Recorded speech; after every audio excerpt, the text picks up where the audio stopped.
ಓಂ ಶ್ರೀ ಗುರುಭ್ಯೋ ನಮಃ. ಹರಿ ಓಂ. ಜ್ಞಾನಾನಂದಮಯಂ ದೇವಂ ನಿರ್ಮಲಸ್ಫಟಿಕಾಕೃತಿಂ ಆಧಾರಂ ಸರ್ವವಿದ್ಯಾನಂ ಹಯಗ್ರೀವ ಉಪಾಸ್ಮಯೇ. ನಮಸ್ತೆ ಎಲ್ರಿಗೂ. ಹೇಗಿದ್ದೀರಾ? ಎಲ್ಲರೂ ಚೆನ್ನಾಗಿದ್ದೀರಿ ಅಂತ ಅಂದ್ಕೊಳ್ತಿದ್ದೀನಿ.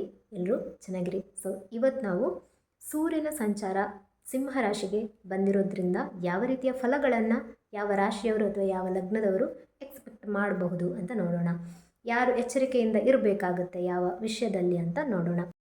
ಹಿಂದೂ ಕ್ಯಾಲೆಂಡರ್ ಅಂತ ಒಂದು ಆ್ಯಪ್ ಇರುತ್ತೆ. ಓಕೆ, ಹಿಂದೂ ಕ್ಯಾಲೆಂಡರ್ ಅಂತ ಒಂದು ಆ್ಯಪ್ ಅಲ್ಲ, ಅಷ್ಟು ನಾನು ಹೇಳಿದ್ದೀನಿ. ಸೊ ಯಾರೆಲ್ಲ ಡೌನ್ಲೋಡ್ ಮಾಡ್ಕೊಂಡಿದ್ದೀರಿ ನಂಗೆ ಗೊತ್ತಿಲ್ಲ. ಸೊ ಡೌನ್ಲೋಡ್ ಮಾಡ್ಕೊಳ್ಳಿ, ಫ್ರೀ ಆಗಿರುತ್ತೆ ಅದು ಆ್ಯಪ್. ಅದರಲ್ಲಿ ನಿಮಗೆ ಅದು ಕಾಣಕ್ಕೆ ಸಿಗುತ್ತೆ. ನಿಮ್ಮ ಲಗ್ನ ಯಾವುದು ಅಂತ ನಿಮಗೆ ಗೊತ್ತಾಗಿದ್ದರೆ, ನಿಮ್ಮ ಲಗ್ನ ನಿಮ್ಮ ರಾಶಿ ಯಾವುದು ಅಂತ ಗೊತ್ತಾಗಿದ್ದರೆ, ಸೊ ಅಲ್ಲಿಂದ ನಿಮಗೆ ಯಾವ ಯಾವ ರಾಶಿಯಲ್ಲಿ ಯಾವ ಯಾವ ಮನೆಗಳಲ್ಲಿ ನಿಮಗೆ ಎಷ್ಟನೇ ಮನೆಯಲ್ಲಿ ಯಾವ ಗ್ರಹ ಬಂದಿದೆ, ಏನೇನು ಫಲಗಳು ಇರುತ್ತೆ ಅದನ್ನೆಲ್ಲ ನೀವು ನೋಡ್ಕೋಬಹುದು. ಆಯಿತಾ? ಇವಾಗ ನೋಡೋದಾದರೆ ಸಿಂಹ ಸಂಕ್ರಮಣ ಆಯಿತು ಮೊನ್ನೆ. ಸಿಂಹ ಸಂಕ್ರಮಣ ಆಗಿದ್ದು ಯಾಕಂತ ಹೇಳಿದರೆ ಸೂರ್ಯ ಸಿಂಹ ರಾಶಿಗೆ ಬಂದಿರುವಂಥದ್ದು, ಹಾಗಾಗಿ ಸಿಂಹ ಸಂಕ್ರಮಣ ಆಯಿತು. ನಮ್ಮ ಲಗ್ನದಿಂದ ನಾವು ಹುಟ್ಟುವಾಗ ಸೂರ್ಯ ಎಲ್ಲಿದ್ದ ನೋಡಿ, ಅಲ್ಲಿಂದ ಈ ಸೂರ್ಯ ಎಲ್ಲಿದ್ದಾನೆ ಅಂತ ನೋಡ್ಕೊಳ್ಳುವಂಥದ್ದು. ಆ ಫಲವನ್ನು ನಮಗೆ ಖಂಡಿತ ಕೊಡುತ್ತೆ. ಒಂದು ಮೇಷ ಲಗ್ನಕ್ಕೆ ಸೂರ್ಯ ಎಲ್ಲಿದ್ದಾನೆ ಅಂತ ಹೇಳಿದರೆ 1 2 3 4 5 ಮೇಷಕ್ಕೆ 5ನೇ ಮನೆಯಲ್ಲಿ ಸೂರ್ಯ ಇರುವಂತಹದ್ದು. ಮೇಷಕ್ಕೆ 5ನೇ ಮನೆಯಲ್ಲಿ ಸೂರ್ಯ ಇದ್ದಾಗ ಯಾರೆಲ್ಲ ಮೇಷ ಲಗ್ನದವರು ಇರ್ತೀರಿ, ರಾಶಿಯವರು ಇರ್ತೀರಿ, ನಿಮಗೆ ಪೂರ್ವ ಪುಣ್ಯ ಸ್ಥಾನ ಅಂತ ಹೇಳ್ತೀವಿ 5ನೇ ಮನೆ. ಸೊ ಎಲ್ಲ ಒಂದು ಸವಲತ್ತುಗಳು, ಆರಾಮಾಗಿರುವಂತಹದ್ದು, ಸ್ವಲ್ಪ ಲೇಸಿನೆಸ್ ಬರುವಂತಹದ್ದು, ಅಂದರೆ ತುಂಬ ಕಷ್ಟಪಟ್ಟು ಕೆಲಸ ಮಾಡಬೇಕಂತ ಇಲ್ಲ, ಮನಸ್ಸು ಬರೋದಿಲ್ಲ. ಹಾಗೆ ಹಣ ಕೂಡ ಅಷ್ಟೇ, ಕೊಟ್ಟ ಹಣ ವಾಪಸ್ ಬರೋದಿಲ್ಲ, ಅಥವಾ ಕೆಲಸದಲ್ಲಿ ಕೂಡ ಸ್ವಲ್ಪ ಹಣ ಬರುವಂಥದ್ದು ಸ್ವಲ್ಪ ತಡ ಆಗಬಹುದು. ಯಾವುದೇ ಒಂದು ವ್ಯಾಪಾರ ವ್ಯವಹಾರ ಆದಾಗ ನಿಮಗೆ ಹಣ ಒಂದು ಸ್ವಲ್ಪ ನಿಧಾನವಾಗಿ ಬರಬಹುದು. ಹಾಗೆ ಎಜುಕೇಷನ್ ವೈಸ್ ನೋಡೋದಾದರೆ ಓಕೆ, ಪರವಾಗಿಲ್ಲ, ಅಷ್ಟೊಂದು ಏನು ಪ್ರಾಬ್ಲಮ್ ಅಂತ ಇಲ್ಲ. ಆದರೆ ಸ್ವಲ್ಪ ಸೋಂಬೇರಿತನ, ಈ ತಿಂಗಳು ಸ್ವಲ್ಪ ಓದೋದಕ್ಕೇನೋ ಸೋಂಬೇರಿತನ ಇದೆ ಅಂತ ಅಂದ್ಕೋಬಹುದು. ಆದರೆ ಸ್ಪೋರ್ಟ್ಸಲ್ಲಿ, ಆ್ಯಕ್ಟಿವಿಟಿಗಳಲ್ಲಿ, ಕ್ರಿಯೇಟಿವಿಟಿಗಳಲ್ಲಿ ತುಂಬ ಎಕ್ಸಲೆಂಟಾಗಿ ಮೇಷಲಗ್ನದವರು ಇರ್ತಾರೆ.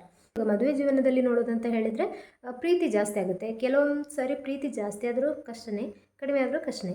ಸೊ ಇಲ್ಲಿ ಪ್ರೀತಿ ಹುಟ್ಟುತ್ತೆ, ಭಾವನೆಗಳು ಹುಟ್ಟುತ್ತೆ. ಅಥವಾ ಹೊಸ ಹುಡುಗ ಹುಡುಗಿ ಇದ್ದರೆ ಅವರಿಗೆ ಪ್ರೀತಿ ಆಗಬಹುದು ಅಂತ. ಮದುವೆ ಜೀವನದಲ್ಲಿ ಕೂಡ ಓಕೆ, ಪರವಾಗಿಲ್ಲ. ಆರೋಗ್ಯ ಅಂತೂ ಚೆನ್ನಾಗಿರುತ್ತೆ. ಯಾರಿಗೆಲ್ಲ ಮಕ್ಕಳು ಇಲ್ಲ, ಸಂತಾನ ಇಲ್ಲ, ಇವರಿಗೆ ಸಂತಾನದ ಒಂದು ಫಲ ಸಿಗುವಂಥದ್ದು ಆಗುತ್ತೆ. ಯಾಕಂತ ಹೇಳಿದರೆ 5ನೇ ಮನೆ ಆ್ಯಕ್ಟಿವೇಟ್ ಆಗುತ್ತೆ. ಸೊ ಹಾಗಾಗಿ ಈಗ ನೆಕ್ಸ್ಟ್ ನಾವು ವೃಷಭ ಲಗ್ನದ ಬಗ್ಗೆ ನೋಡೋಣ. ಓಕೆ, ವೃಷಭ ಲಗ್ನಕ್ಕೆ 4ನೇ ಮನೆ ಇವಾಗ ಸಿಂಹ ರಾಶಿ 4ನೇ ಮನೆ ಆಗುತ್ತೆ ವೃಷಭ ಲಗ್ನಕ್ಕೆ. ಈಗ ಯಾವ ರೀತಿಯ ಫಲ ಸಿಗ್ತದೆ ವೃಷಭ ಲಗ್ನಕ್ಕೆ ಅಂತ ನೋಡೋದಾದರೆ, ಸೊ ಎಜುಕೇಷನ್ ವೈಸ್ ತುಂಬಾ ಚೆನ್ನಾಗಿರುತ್ತೆ. ಹಾಗೆ ಬರವಣಿಗೆ ಅಂದರೆ ಓದಿದ್ದನ್ನೆಲ್ಲ ಬರೆಯುವಂತಹ ಒಂದು ಕೆಪಾಸಿಟಿ ಇರುತ್ತೆ. ಒಳ್ಳೆಯ ಒಂದು ಶಿಕ್ಷಣ ಸಿಗುತ್ತೆ, ಒಳ್ಳೆಯ ಒಂದು ವಿದ್ಯಾಭ್ಯಾಸ ಆಗುತ್ತೆ. ಈ ತಿಂಗಳು ತುಂಬ ಚೆನ್ನಾಗಿದೆ, ತುಂಬ ಚೆನ್ನಾಗಿ ಓದ್ತಾರೆ ಮಕ್ಕಳು ಅಂತ ಹೇಳ್ಬೋದು. ಹಾಗೆ ತಾಯಿಯಿಂದ ಸ್ವಲ್ಪ ಸಹಕಾರ ಇದೆಲ್ಲ ಸಿಗ್ತದೆ. ಎಜುಕೇಷನ್ಗೆ ಕೂಡ ಸಪೋರ್ಟ್ ಆಗುತ್ತೆ. ಕೆಲಸದಲ್ಲಿ ಯಾವ ರೀತಿ ಅಂತ ಹೇಳಿದರೆ, ನಿಮ್ಮ ಒಂದು ಕೆಲಸ ಕಾರ್ಯಗಳಲ್ಲಿ ಯಾರಿಗೆಲ್ಲ ಮನೆ ಕಟ್ಟಬೇಕು, ಜಾಗ ತಗೋಬೇಕು, ಇಂಥದ್ದೆಲ್ಲ ಮನಸ್ಥಿತಿ ಇದ್ದರೆ ಇದೆಲ್ಲ ಆಗುತ್ತೆ. ಹಾಗೆ ಒಂದು ರಿಯಲ್ ಎಸ್ಟೇಟ್ ಬಿಸ್ನೆಸ್ ಮಾಡುವಂತಹವರ ಆಗಿರಬಹುದು, ಅಥವಾ ಪ್ರಾಪರ್ಟಿ ವ್ಯವಹಾರಗಳು, ಅಥವಾ ವೆಹಿಕಲ್ ಮನೆ ಮಾರಾಟ, ಅಥವಾ ಯಾರೆಲ್ಲ ಪ್ರಾಪರ್ಟಿ ತಗೋಬೇಕು ಅಂತ ಇದ್ದೀರಿ, ಅಥವಾ ಮನೆ ಕಟ್ಟಲಿಕ್ಕೆ ಪ್ರಾರಂಭ ಮಾಡಬೇಕು ಅಂತ ಇದ್ದೀರೋ, ಸೊ ನಿಮಗೆ ಸ್ವಂತ ಮನೆಯ ಒಂದು ಯೋಗ ಈ ಒಂದು ತಿಂಗಳಲ್ಲಿ ನಿಮಗೆ ಇದೆ. ಸೊ ಅದಕ್ಕೆ ನಿಮ್ಮ ಹತ್ರ ಹಣಕಾಸಿನ ವ್ಯವಸ್ಥೆ ಇದ್ದರೆ ನೀವು ಅದನ್ನು ಮುಂದುವರಿಸಬಹುದು. ಇದು ತುಂಬ ಒಳ್ಳೆಯ ಸಮಯ. ಹಾಗೆ ನಿಮಗೆ ವಾಹನ ತಗೋಬೇಕು ಅಂತ ಇದ್ದರೆ, ಏನಾದರೂ ವೆಹಿಕಲ್ಸ್ ತಗೋಬೇಕು ಅಂತ ಇದ್ದರೆ ಕೂಡ ಒಳ್ಳೆಯ ಸಮಯ. ಮದುವೆ ಜೀವನದಲ್ಲಿ ಸ್ವಲ್ಪ ಪ್ರೀತಿ ಸ್ವಲ್ಪ ಕಡಿಮೆ ಆಗ್ತದೆ, ಲಾಸ್ ಆಫ್ ಲವ್ ಅಂತ ಹೇಳ್ತೀವಿ. ಸೊ ಪ್ರೀತಿ ಅನ್ನೋದು ಸ್ವಲ್ಪ ಕಡಿಮೆ ಆಗುತ್ತೆ. ಮಿಥುನ ಲಗ್ನದವರಿಗೆ ಸ್ವಲ್ಪ ಎಫರ್ಟ್ ಹಾಕುವಂತಹ ಸಂದರ್ಭ ಇದಾಗಿದೆ. ಹಾಗೆ ಮಾತುಕತೆ, ಅತಿಯಾದ ಚರ್ಚೆ ಮಾಡುವಂತಹದ್ದು, ಅಥವಾ ಮಾತುಕತೆಯಿಂದ ಬಗೆಹರಿಯುವಂಥದ್ದು, ಅಥವಾ ಮಾತುಕತೆಯಿಂದ ಪ್ರಾಬ್ಲಮ್ ಕೂಡ ಕೆಲವೊಮ್ಮೆ ಆಗುತ್ತೆ. ಸೊ ಇದನ್ನೆಲ್ಲ ನೀವು ಸ್ವಲ್ಪ ನೋಡ್ಕೋಬೇಕಾಗುತ್ತೆ. ಬರವಣಿಗೆಯ ವಿಷಯದಲ್ಲಿ ಮಕ್ಕಳು ತುಂಬ ಚೆನ್ನಾಗಿ ಎಫರ್ಟ್ ಹಾಕಿ ಓದಿ ಅದನ್ನು ಬರೆದು ಡಾಕ್ಯುಮೆಂಟೇಷನ್ ಇದನ್ನೆಲ್ಲ ಮಾಡುವಂತಹದ್ದು ಎಲ್ಲ ಚೆನ್ನಾಗಿರುತ್ತೆ. ಬರವಣಿಗೆ ತುಂಬ ಚೆನ್ನಾಗಿರುತ್ತೆ. ಹಾಗೆ ಏನಾದರೂ ವೆಹಿಕಲ್ ಡೀಲರ್ ಅಥವಾ ಪ್ರಾಪರ್ಟಿ ಡೀಲರ್ ಯಾರಿದ್ದಾರೆ ಅವರಿಗೆ ಬ್ರೋಕರ್ಸ್ ಅಂತ ಏನು ಹೇಳ್ತೀವಿ, ಸೊ ಅಂಥವರಿಗೆಲ್ಲ ತುಂಬ ಚೆನ್ನಾಗಿ ಈ ಒಂದು ತಿಂಗಳು ತುಂಬ ಚೆನ್ನಾಗಿರುತ್ತೆ. ಹಾಗೆ ಮಿಥುನ ಲಗ್ನದವರಿಗೆ ಮದುವೆ ಮಾತುಕತೆ ಏನಾದರೂ ಇದ್ದರೆ ಅದೆಲ್ಲ ಈ ತಿಂಗಳಲ್ಲಿ ಮಾತುಕತೆಗೆ ಬರುತ್ತೆ, ಅದು ಸಹಕಾರ ಸಿಗುತ್ತೆ ನಿಮಗೆ. ವೆಹಿಕಲ್ ಏನಾದರೂ ಮಾರುವ ವಿಷಯದಲ್ಲಿದ್ದರೆ, ಪ್ರಾಪರ್ಟಿ ಏನಾದರೂ ಮಾರುವ ವಿಷಯದಲ್ಲಿದ್ದರೆ, ಮನೆ ಮಾರುವ ವಿಷಯದಲ್ಲಿದ್ದರೆ, ಇದೆಲ್ಲ ನಿಮಗೆ ಚೆನ್ನಾಗಿರುವಂತಹ ಸಮಯ ತಿಂಗಳು. ಈ ತಿಂಗಳಲ್ಲಿ ನಿಮಗೆ ಮಾರಾಟಕ್ಕೆ ಬರುತ್ತೆ, ಕೇಳ್ಕೊಂಡು ಬರ್ತಾರೆ, ಈ ಥರ ಎಲ್ಲ ಇರುತ್ತೆ. ಹಾಗೆ ಏನಾದರೂ ಮಾರಾಟ ಮಾಡುವಂಥವರಿಗೆ ತುಂಬಾ ಒಳ್ಳೆಯ ಸಮಯ ಇದು. ಕರ್ಕಾಟಕ ಲಗ್ನದವರಿಗೆ ತುಂಬಾ ಚೆನ್ನಾಗಿರುವಂತಹ ಇದು ಸಮಯ ಆಗಿದೆ. ಯಾಕಂತ ಹೇಳಿದರೆ 2ನೇ ಮನೆಗೆ ಸೂರ್ಯ ಬಂದಿರುವಂಥದ್ದು. 2ನೇ ಮನೆ ಆ್ಯಕ್ಟಿವೇಟ್ ಆದರೆ ನಿಮಗೆ ಒಂದು ಹಣಕಾಸಿನ ಸೇವಿಂಗ್ ಆಗಿರ್ಬೋದು, ತಿಂಡಿ ತಿನಿಸು ಏನೇ ಒಂದು ಆಹಾರದ ವಿಷಯದಲ್ಲಿ ಕೂಡ ತುಂಬ ಒಳ್ಳೆಯ ಒಂದು ಆಹಾರಗಳು ಸಿಗುವಂಥದ್ದಾಗಿರ್ಬೋದು. ಮಕ್ಕಳ ವಿಷಯದಲ್ಲಿ, ಎಜುಕೇಷನ್ ವಿಷಯದಲ್ಲಿ ಕೂಡ ಹಾಗೆ, ಬರೆಯುವ ವಿಷಯದಲ್ಲಿ ಬರವಣಿಗೆ ಕೂಡ ಚೆನ್ನಾಗಿ ಮಾಡ್ತಾರೆ, ಓದ್ತಾರೆ. ನಾರ್ಮಲ್ ಎಜುಕೇಷನ್ಗೆ ತುಂಬಾ ಒಳ್ಳೆಯದು. ಹಾಗೆ ಮದುವೆ ವಿಷಯದಲ್ಲಿ ಕೂಡ ಅಂದರೆ ಒಂದು ದಾಂಪತ್ಯ ಜೀವನದಲ್ಲಿ ಅನ್ಯೋನ್ಯತೆ ಇರುತ್ತೆ. ಯಾಕಂತ ಹೇಳಿದರೆ ಕುಟುಂಬ ಸ್ಥಾನಕ್ಕೆ 2ನೇ ಮನೆ ತುಂಬ ಮುಖ್ಯ. ಇದು ನಿಮಗೆ ಒಳ್ಳೆಯದಾಗುತ್ತೆ. ಕುಟುಂಬದ ಇನ್ವಾಲ್ವ್ಮೆಂಟ್, ನಿಮ್ಮ ಒಂದು ಮ್ಯಾರಿಡ್ ಲೈಫ್ ಆಗಿರ್ಬೋದು, ಏನೇ ಒಂದು ಡಿಸಿಷನ್ ತಗೊಳ್ಳಿ, ನಿಮಗೆ ಕುಟುಂಬದ ಸಪೋರ್ಟ್ ಅಂದರೆ ಒಗ್ಗಟ್ಟು ಅನ್ನೋದು ಇರುತ್ತೆ. ಕುಟುಂಬ ಅಂದರೆ 2ನೇ ಮನೆ ಇರಬೇಕು. ಸೊ ಅದು ಇರುತ್ತೆ ನಿಮಗೆ ಈ ಸಮಯದಲ್ಲಿ. ಅಂದರೆ ಒಂದು ಸೂರ್ಯನ ಬಲ ಇದ್ದಲ್ಲಿ, ಅಂದರೆ ನಿಮ್ಮ ಜಾತಕದಲ್ಲಿ ಸೂರ್ಯನ ಸಂಚಾರ ಕರೆಕ್ಟಾಗಿ, ಅಂದರೆ ದಶಾಭುಕ್ತಿ ಅಂತರ್ಭುಕ್ತಿಗಳಲ್ಲಿ ಸೂರ್ಯನ ಸಂಚಾರ ಇದ್ದು ಅದು ನಿಮಗೆ ಒಂದು ಫಲವನ್ನು ಕೊಡುತ್ತೆ, ಇಲ್ಲ ಅಂದರೆ ಇಲ್ಲ. ಸೊ ಹಾಗಾಗಿ ನಿಮಗೆ ಒಂದು ನಿಮ್ಮ ಜಾತಕದಲ್ಲಿ ಸೂರ್ಯ ಇದಾನ ಇಲ್ವಾ ಅಂತ ನೋಡಬೇಕಾದ್ರೆ ನಿಮ್ಮ ಜಾತಕವನ್ನೇ ನೋಡಬೇಕಾಗತ್ತೆ. ಹಾಗೆ ನಿಮಗೆ ನಿಮ್ಮ ಲಗ್ನ ಯಾವುದು ಅಂತ ಗೊತ್ತಿರಬೇಕು ತಾನೇ, ಅಲ್ಲಿಂದ ಮಾತ್ರ ನಾವು ಕೌಂಟ್ ಮಾಡೋಕ್ಕೆ ಸಾಧ್ಯ.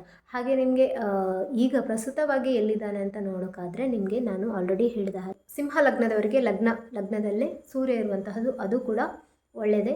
ಸೂರ್ಯ ಬಲವಾಗಿರ್ತಾನೆ, ಏನೂ ಸಮಸ್ಯೆ ಇರೋದಿಲ್ಲ. ಕನ್ಯಾ ಲಗ್ನದವರಿಗೆ ಯಾವ ರೀತಿ ಇರುತ್ತೆ ಅಂತ ಹೇಳಿದರೆ 12ನೇ ಮನೆ ಅಂದರೆ ವ್ಯಯಭಾವಕ್ಕೆ ಸೂರ್ಯ ಬರುವಂಥದ್ದು. ವ್ಯಯಭಾವಕ್ಕೆ ಸೂರ್ಯ ಬಂದಾಗ ಸ್ವಲ್ಪ ನಿಮಗೆ ಕಷ್ಟ ಆಗಬಹುದು, ನಷ್ಟ ಆಗ್ಬೋದು, ಅಥವಾ ಕೆಲಸವನ್ನು ಕಳ್ಕೊಳ್ಳುವಂಥದ್ದಾಗಿರಬಹುದು, ಅಥವಾ ನಿಮ್ಮ ಪ್ರಯತ್ನಕ್ಕೆ ಪ್ರತಿಫಲ ಸಿಗದೇ ಇರಬಹುದು. ವ್ಯರ್ಥ ಪ್ರಯತ್ನ ಅಂತ ಹೇಳ್ತೀವಲ್ಲ, ಇದು ಎಲ್ಲ 12ನೇ ಮನೆ. ಸೊ ನೀವು ಕಳ್ಕೊಳ್ಳುವಂಥದ್ದು, ವಸ್ತುಗಳನ್ನು ಕಳ್ಕೊಳ್ಳುವಂಥದ್ದು, ಕೆಲಸವನ್ನು, ಜವಾಬ್ದಾರಿಯನ್ನು ಕಳ್ಕೊಳ್ಳುವಂತಹದ್ದು, ನಂಬಿಕೆಯನ್ನು ಕಳ್ಕೊಳ್ಳುವಂಥ ಇಂಥದ್ದೆಲ್ಲ ಪ್ರಮೇಯಗಳು ನಿಮಗೆ ಬರುತ್ತೆ. ಸೊ ಸ್ವಲ್ಪ ಎಚ್ಚರವಾಗಿರೋದು ತುಂಬಾ ಒಳ್ಳೆಯದು. ಪ್ರತಿಯೊಂದು ಹಂತದಲ್ಲೂ, ಮದುವೆ ಜೀವನ ಆಗಿರ್ಬೋದು, ಮಕ್ಕಳ ಜೀವನ ಆಗಿರ್ಬೋದು, ಏನೇ ಆಗಿರಬಹುದು, ಅಲ್ಲಿ ವ್ಯಯ ಅನ್ನೋದು ಸ್ವಲ್ಪ ಮಟ್ಟಿಗೆ ನಿಮಗೆ ಬಾಧೆಯನ್ನು ಕೊಡುತ್ತೆ. ಅದು ಎಷ್ಟು ಸ್ಟ್ರಾಂಗ್ ಆಗಿದ್ದಾನೆ ಸೂರ್ಯ, ಯಾವ ಪ್ಲೇಸ್ಮೆಂಟ್ ನಿಮ್ಮ ಜಾತಕದಲ್ಲಿ ತಗೊಂಡಿದ್ದಾನೆ, ಹಾಗೆ ಈ ಗೋಚರ ಫಲದಲ್ಲಿ 12ನೇ ಮನೆ ಕೊಟ್ಟಿರೋದ್ರಿಂದ, 12 ಮನೆಗೆ ಬಂದಿರೋದ್ರಿಂದ ಎರಡೂ ಕೂಡ ಡಬಲ್ ಆದಾಗ ನಿಮಗೆ ಅದು ಇಫೆಕ್ಟ್ ಜಾಸ್ತಿ ಇರುತ್ತೆ. ಸೊ ಜಾತಕದಲ್ಲಿ ಸೂರ್ಯ ಚೆನ್ನಾಗಿರೋ ಪ್ಲೇಸಲ್ಲಿ ಇದ್ದರೆ ಗೋಚರದಲ್ಲಿ 12 ಮನೆಯಲ್ಲಿದ್ದಾಗ ಅಷ್ಟೊಂದು ಕೆಟ್ಟ ಫಲ ಸಿಗಲಿಕ್ಕಿಲ್ಲ. ಸೊ ನಿಮಗೆ ನಿಮ್ಮ ಜಾತಕದಲ್ಲಿ ಸೂರ್ಯನ ಸಂಚಾರ ಇದ್ದರೆ, ದಶಾಭುಕ್ತಿ ಅಂತರ್ಭುಕ್ತಿಗಳಲ್ಲಿ ಇದ್ದರೆ ಮಾತ್ರ ಇಫೆಕ್ಟ್ ಜಾಸ್ತಿ ಇರುತ್ತೆ. ಓಕೆ. ಹಾಗೆ ಆರೋಗ್ಯದ ವಿಷಯದಲ್ಲಿ ಕೂಡ ನಿಮಗೆ ಮೆಡಿಸಿನ್ ಆಗಬೇಕಾಗಬಹುದು, ಅಥವಾ ಹಾಸ್ಪಿಟಲೈಸೇಷನ್, ಅಥವಾ ಯಾವುದಾದ್ರೂ ಕಾಯಿಲೆ ಬಂದು ಅದಕ್ಕೆ ಮೆಡಿಸಿನ್ ಇವಾಗ ಮಾಡುವಂಥದ್ದು ಅನಿವಾರ್ಯ ಆಗಬಹುದು. ಇದನ್ನೆಲ್ಲ ಸ್ವಲ್ಪ ನೋಡ್ಕೋಬೇಕಾಗುತ್ತೆ. ಮಕ್ಕಳನ್ನು ಸ್ವಲ್ಪ ಗಮನಿಸಬೇಕಾಗತ್ತೆ. ತುಲಾ ಲಗ್ನದವರಿಗೆ ತುಂಬಾ ಒಳ್ಳೆಯ ಸಮಯ ಇದು.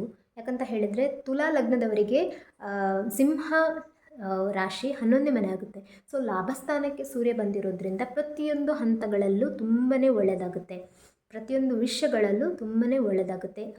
ಹಾಗೆ ವೃಶ್ಚಿಕ ಲಗ್ನಕ್ಕೆ 10ನೇ ಮನೆಗೆ ಸೂರ್ಯ ಬರುವಂತಹದ್ದು. ವೃಶ್ಚಿಕ ಲಗ್ನಕ್ಕೆ 10ನೇ ಮನೆಗೆ ಸೂರ್ಯ ಬಂದಾಗ ಏನಾದರೂ ಪ್ರಮೋಷನ್ ವಿಷಯದಲ್ಲಿ ತುಂಬಾ ಚೆನ್ನಾಗಾಗಬಹುದು, ಪ್ರಮೋಷನ್ ಸಿಗಬಹುದು, ಅಥವಾ ಉನ್ನತ, ಈಗಿರುವ ಪೊಸಿಷನ್ಗಿಂತ ಉನ್ನತ ಸ್ಥಾನವನ್ನು ನೀವು ಅಲಂಕರಿಸಬಹುದು. ಹಾಗೆ ಜವಾಬ್ದಾರಿಗಳು ಜಾಸ್ತಿ ಆಗಬಹುದು, ನಿಮ್ಮನ್ನು ರೆಕಗ್ನಿಷನ್ ಮಾಡಬಹುದು, ನಿಮ್ಮ ಹೆಸರು ಸ್ವಲ್ಪ ಉನ್ನತ ಮಟ್ಟದಲ್ಲಿ ರೆಕಗ್ನೈಸ್ ಆಗಬಹುದು. ರೆಕಮೆಂಡೇಷನ್ ಆಗಬಹುದು, ಅಥವಾ ನಿಮ್ಮ ಒಂದು ಇನ್ಫ್ಲುಯೆನ್ಸ್ ಜಾಸ್ತಿ ಆಗಬಹುದು. ನೀವೇನಾದರೂ ಹೇಳಿ ಆ ಕೆಲಸ ನಡೆಯುವಂಥದ್ದು ಇಂಥದ್ದೆಲ್ಲ ಆಗುತ್ತೆ. ಹಾಗೆ ಇನ್ನೊಂದೇನಂತ ಹೇಳಿದರೆ, ಆರೋಗ್ಯದ ವಿಷಯದಲ್ಲಿ ಮಾತ್ರ ನೀವು ಜಾಗ್ರತೆಯಿಂದ ಇರಬೇಕಾಗುತ್ತೆ. ಯಾಕಂತ ಹೇಳಿದರೆ, ಯಾವ ರೀತಿ ನಮ್ಮ ಹೆಸರು ಕೀರ್ತಿಗೆ 10ನೇ ಮನೆಯೋ, ಹಾಗೆ ಕಾಯಿಲೆಗೆ ಕೂಡ ಆ ಹೆಸರನ್ನು ಅದು ಇಂಡಿಕೇಟ್ ಮಾಡುತ್ತೆ. ಸೊ ಇಂಥ ಕಾಯಿಲೆ ಅಂತ, ಇಂಥವರು ಅಂತ ಯಾವ ರೀತಿ 10ನೇ ಮನೆ ಇಂಡಿಕೇಷನ್ ಮಾಡುತ್ತೋ, ಹಾಗೆ ರೆಕಗ್ನೈಸ್ ಮಾಡುತ್ತೋ, ಹಾಗೆ ಕಾಯಿಲೆಯನ್ನು ಕೂಡ ಇಂಥ ಕಾಯಿಲೆ, ದೊಡ್ಡ ಕಾಯಿಲೆ ಅಂದರೆ ಶುಗರ್, BP, ಕೊಲೆಸ್ಟ್ರಾಲ್ ಅಥವಾ ಅಸ್ತಮ, ಇಂಥದ್ದನ್ನೆಲ್ಲ ರೆಕಗ್ನೈಸ್ ಮಾಡುವಂತಹ, ಅಂದರೆ ಕಂಡುಹಿಡಿದು ಇಂಥ ಕಾಯಿಲೆ ಇದೆ ಅನ್ನೋದು ಒಂದು ಸ್ವಲ್ಪ ನಿಮಗೆ ಗೋಚಾರ ಆಗಬಹುದು. ಸೂರ್ಯ ನಿಮ್ಮ ಜಾತಕದಲ್ಲಿ ಪ್ರಸ್ತುತವಾಗಿ ದಶದಲ್ಲಿ ನಡೀತಾ ಇದ್ದರೆ ಮಾತ್ರ. ಇಲ್ಲ ಅಂತ ಹೇಳಿದರೆ ನೆಗ್ಲೆಕ್ಟ್ ಮಾಡಬಹುದು. ತಿನ್ನೋ ಆಹಾರದಲ್ಲಿ ಸ್ವಲ್ಪ ಜಾಗ್ರತೆಯನ್ನು ಮಾಡೋದು ತುಂಬಾ ಒಳ್ಳೆಯದು. ಕಾಳಜಿಯನ್ನು ಮಾಡಿಕೊಂಡು ಇದನ್ನೆಲ್ಲ ನೋಡ್ಕೋಬೇಕಾದ್ದು ನಿಮ್ಮ ಕರ್ತವ್ಯ ಆಗುತ್ತೆ. ಹಾಗೆ ಪ್ರೀತಿ ಪ್ರೇಮದಲ್ಲಿ ಏನಾಗುತ್ತೆ ಅಂತ ಹೇಳಿದರೆ, ಈಗೋ ಕ್ಲ್ಯಾಶಸ್ ಬರುತ್ತೆ. ಅದರಿಂದ ಸ್ವಲ್ಪ ಸಮಸ್ಯೆ ಬರಬಹುದು. ಅದನ್ನು ನೀವು ಜಾಣತನದಿಂದ ಮೇಂಟೈನ್ ಮಾಡಬೇಕಾಗುತ್ತೆ. ಈಗ ಧನು ಲಗ್ನದವರಿಗೆ ಯಾವ ರೀತಿ ಇರುತ್ತೆ ಅಂತ ನೋಡೋಣ. ಧನು ಲಗ್ನದವರಿಗೆ 9ನೇ ಮನೆಗೆ ಸೂರ್ಯ ಬಂದಿರುವಂತಹದ್ದು. 9ನೇ ಮನೆಗೆ ಸೂರ್ಯ ಬಂದಾಗ ದೈವಬಲ ಅನ್ನೋದು ಜಾಸ್ತಿ ಆಗುತ್ತೆ, ಸಪೋರ್ಟ್ ಅನ್ನೋದು ಜಾಸ್ತಿ ಆಗುತ್ತೆ, ಹಿರಿಯರ ಆಶೀರ್ವಾದವನ್ನು ನೀವು ಪಡ್ಕೋಬಹುದು. ಬೆಂಬಲ ಎಲ್ಲನೂ ನಿಮಗೆ ತಂದೆ ಸಮಾನರಾದವರಿಂದ ಅಥವಾ ಹಿರಿಯರಿಂದ, ಬಾಸಿಂದ ಅಥವಾ ನಿಮ್ಮ ಗೈಡ್ ಯಾರಿರ್ತಾರೆ ಅವರಿಂದ, ತಂದೆಗೆ ಸಮಾನರಾದವರು ಯಾರಿರ್ತಾರೆ ಎಲ್ಲರಿಂದ ಕೂಡ ನಿಮಗೆ ಒಂದು ಆಶೀರ್ವಾದ ಅಥವಾ ದಯೆ ಅನ್ನೋದು ಅಥವಾ ಒಂದು ಸಪೋರ್ಟ್ ಅನ್ನೋದು ಎಲ್ಲವನ್ನು ನೀವು ಪಡಿಬಹುದು. ಯಾವುದೇ ರೀತಿಯಂತಹ ಸಮಸ್ಯೆಗಳು ಧನು ಲಗ್ನದವರಿಗೆ ಬರೋದಿಲ್ಲ. ಮಕರ ಲಗ್ನದವರಿಗೆ ಯಾವ ರೀತಿ ಇದೆ ಅಂತ ನೋಡೋದಾದರೆ, ಮಕರ ಲಗ್ನದವರಿಗೆ 8ನೇ ಮನೆ ಸಿಂಹ ರಾಶಿ ಆಗುತ್ತೆ. ಸೊ 8ನೇ ಮನೆಗೆ ಸೂರ್ಯ ಬಂದಾಗ, ಸೂರ್ಯ ನಿಮ್ಮ ಜಾತಕದಲ್ಲಿ ದಶದಲ್ಲಿ, ಭುಕ್ತಿಯಲ್ಲಿ, ಅಂತರ್ಭುಕ್ತಿಯಲ್ಲಿ ಇದ್ದಾಗ ಸೂರ್ಯನಿಂದ ಸಮಸ್ಯೆ ಆಗುತ್ತೆ. ಅಂದರೆ ಸೂರ್ಯನ ತತ್ವವನ್ನು ನೀವು ದಾನ ಮಾಡಬೇಕಾಗುತ್ತೆ. ಯಾಕಂತ ಹೇಳಿದರೆ, ಇನ್ಸಲ್ಟ್ ಅಥವಾ ಅವಮಾನ ಅಥವಾ ಮಾಡುವ ಕೆಲಸಗಳಿಗೆ ಪರಿಪೂರ್ಣ ಫಲ ಸಿಗದೇ ಇರುವಂಥದ್ದು, ಅಥವಾ ನಿಮ್ಮ ಪ್ರಯತ್ನಕ್ಕೆ ಫಲ ಸಿಗದೇ ಇರುವಂಥದ್ದು, ಅರ್ಥದಲ್ಲಿ ಎಡವಟ್ಟಾಗುವಂಥದ್ದು, ಅಥವಾ ಆಕ್ಸಿಡೆಂಟ್ಗಳಾಗುವಂಥದ್ದು, ಅಥವಾ ಮಾಡದೇ ಇರುವ ತಪ್ಪು ಅಥವಾ ಮಾಡಿದ ತಪ್ಪು ಯಾವುದಕ್ಕಾದರೂ ಶಿಕ್ಷೆಯನ್ನು ಪಡೆಯುವಂಥದ್ದು. ಯಾವುದೇ ಒಂದು ಸಮಸ್ಯೆ, ನಿಮ್ಮ ಹಿಂದಿನ ಸಮಸ್ಯೆ ಇದ್ದರೂ ಕೂಡ ಅದಕ್ಕೆ ಈ ಸಮಯದಲ್ಲಿ ಒಂದು ಶಿಕ್ಷೆ ಅನ್ನೋದು, ಅಥವಾ ತಪ್ಪಿತಸ್ಥ ಭಾವನೆಯಿಂದ ನಿಮಗೆ ಸಮಸ್ಯೆ ಅನ್ನೋದು, ಅಥವಾ ಏನಾದರೂ ಒಂದು ಅಡೆತಡೆಗಳು, ಅಪಮಾನ, ಅವಮಾನ ಇದೆಲ್ಲ ನಿಮಗೆ ಬರುವಂತಹ ಸಮಯ ಇದಾಗಿದೆ. ಹಾಗೆ ನೀವು ಎಚ್ಚರಿಕೆಯಿಂದ ವೆಹಿಕಲ್ ಓಡಿಸುವಂಥದ್ದು ಆಗಿರ್ಬೋದು, ಯಾರಾದರೂ ಮಾತಾಡುವಾಗ ಅಥವಾ ಮಾಡುವ ಕೆಲಸದಲ್ಲಿ ಸ್ವಲ್ಪ ಎಚ್ಚರವಾಗಿ ಮೈ ಮೇಲೆ ಪ್ರಜ್ಞೆ ಇರಬೇಕು ಅಂತ ಹೇಳ್ತೀವಲ್ಲ. ಸೊ ಈ ರೀತಿಯಾಗಿ ಇದ್ದಾಗ ಯಾವ ಸಮಸ್ಯೆಗೂ ನೀವು ಹೊಣೆ ಆಗಲ್ಲ. ಈಗ ಕುಂಭ ಲಗ್ನಕ್ಕೆ 7ನೇ ಮನೆಯಲ್ಲಿ ಸೂರ್ಯ ಬಂದಿರುವುದನ್ನು ನಾವು ನೋಡೋಣ ಹೇಗೆ ಅಂತ.